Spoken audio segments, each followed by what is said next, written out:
All right, good afternoon, everybody. Thriftstore thruhike here. I just wanted to do a quick video on some footwear.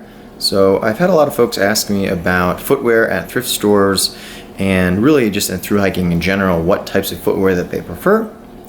So I wanted to do a quick video to try to talk about my preferences and give you guys some insights into things that you might want to consider. All right. Generally, in the backpacker community and the thru hiking community, you'll find three different types of shoe that are pretty well commonplace. The first is going to be a boot. You know, when I first started going with a boot, something that is a little bit more rigid as far as the ankle support is concerned, was a real concern of mine. At the time, I was carrying heavier weight. My wife and I were hiking, the Camino de Santiago. We were doing some, generally newer trails. And so for me, I didn't want to twist an ankle. And so boots seemed to be the best option for me. So the first couple thousand miles that we hiked together actually were done in boots. And so this is probably my third pair of boots that I've owned.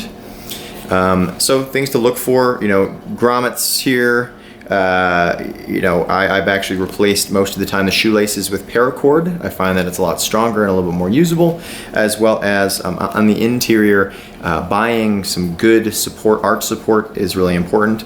So especially getting some Dr. Scholl's insoles or something of that nature, those can be really important. The second type of shoe that you will find is usually a little bit when it's warmer outside, maybe in a part of the country where there's a lot more water, a little bit more wet, and that would be like more of a Tiva or a Chaco style, more of a sandal, but a hiking sandal. So something that's got, toes, make sure that you don't damage your toe up here, but relatively lightweight and waterproof, generally for areas that don't necessarily have a lot of bugs. I've had people ask me, hey, have you ever gone on a long distance hike in one of these shoes and sandals? And actually the answer is yes. Last year, my wife and I did a 40-mile hike and I just wore sandals the entire time in the Maroon Bells here in Colorado. And, I found it to be relatively good experience. I mean, it didn't carry a lot of odor. It saved me a lot of weight and needing to carry a lot of socks. My feet didn't sweat as much as they would have had I been wearing something like those boots. And I didn't run into any problems with blisters or anything of the sort. So this is generally the hiking number 2 option that's available out there. And then the last would be sort of a trail runner or a sort of a hybrid sneaker. This happens to be a Keen brand sneaker that is, I guess, a little bit more rugged than just a traditional running shoe. I actually got these at a thrift store for $5. I know that Keen had made like sandals like this, but I've never seen Keen shoes. And so with these Keen shoes, I made a couple of modifications, and I actually would say that in the grand scheme of things, this would have to be my favorite pair of shoe. So starting from the beginning, pros and cons of the boot. The boot does provide a lot of ankle support. You can carry a little bit more weight on your back. If you're walking over more rugged terrain, you're definitely going to get that traction. Cons, they are heavy and they can be quite cumbersome. If you take them off and you want to hike in, let's say, a sandal, or you need to carry these for some reason, let's say you're fording a river, they can be, really, really heavy. And in my opinion, it's difficult to find a good fit for a boot.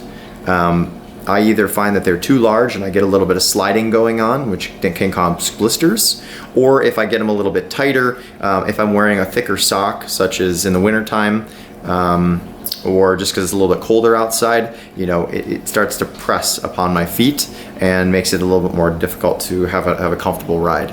So the thing that I would say about the boot is, maybe as a beginner, this is a really great place to start, but be wary and don't immediately think that when we hike that we need to wear boots. I know that this the reason that I got boots was actually that, I thought this is what a hiker has to wear.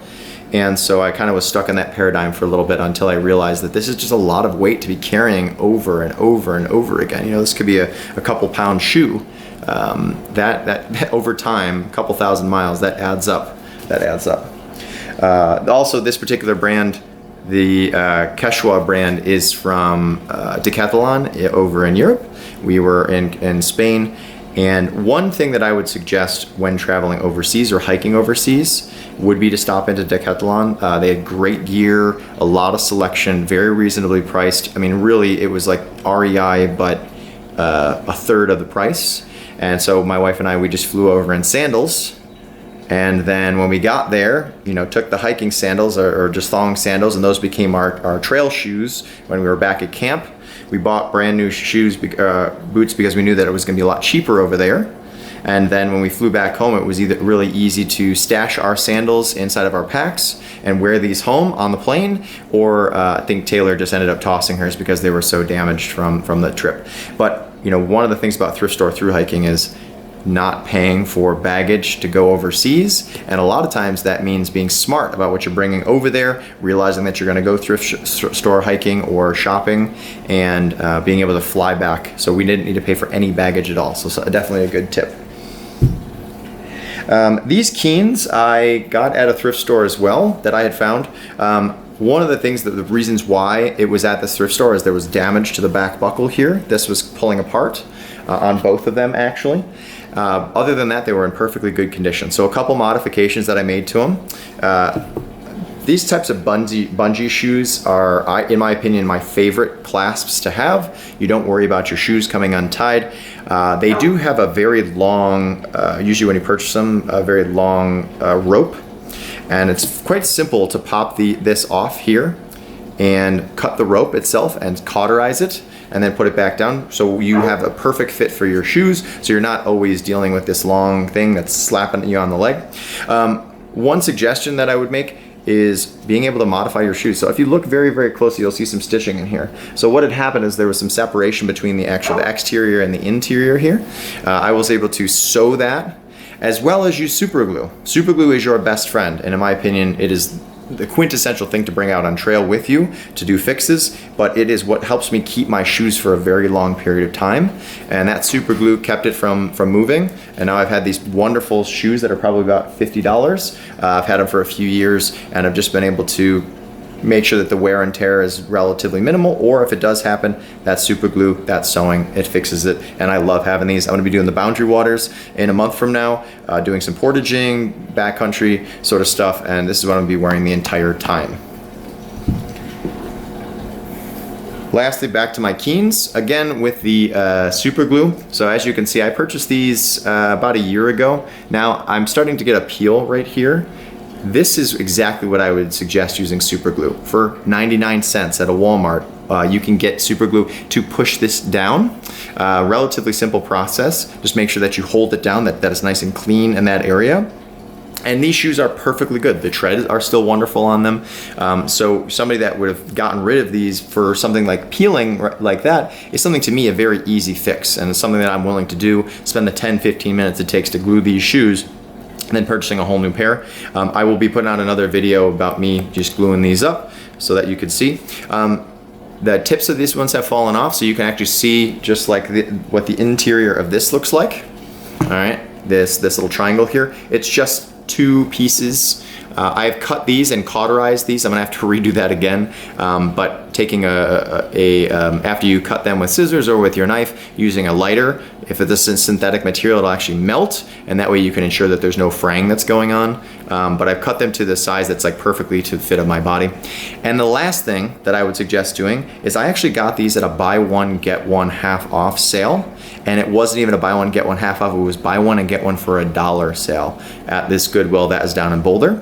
So I was able to purchase another pair of shoes and these. So these were probably $6-7. And the other pair of shoes, what I was looking for was a great sole, so, or an insert.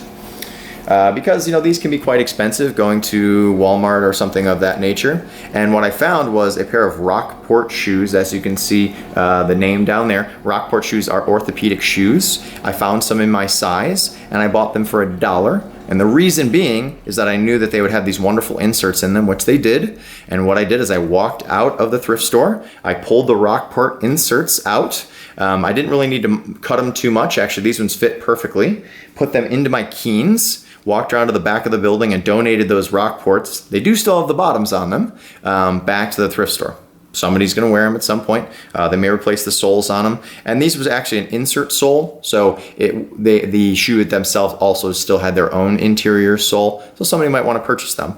So an idea to think about, because these can be upwards of $20, $30 for like a really good insert, whereas at a thrift store they might just be sitting in another pair of shoes, and it might be a lot less expensive to buy that pair of shoes and pull out a good insert to put them in one that you're looking for. So definitely a word to the wise.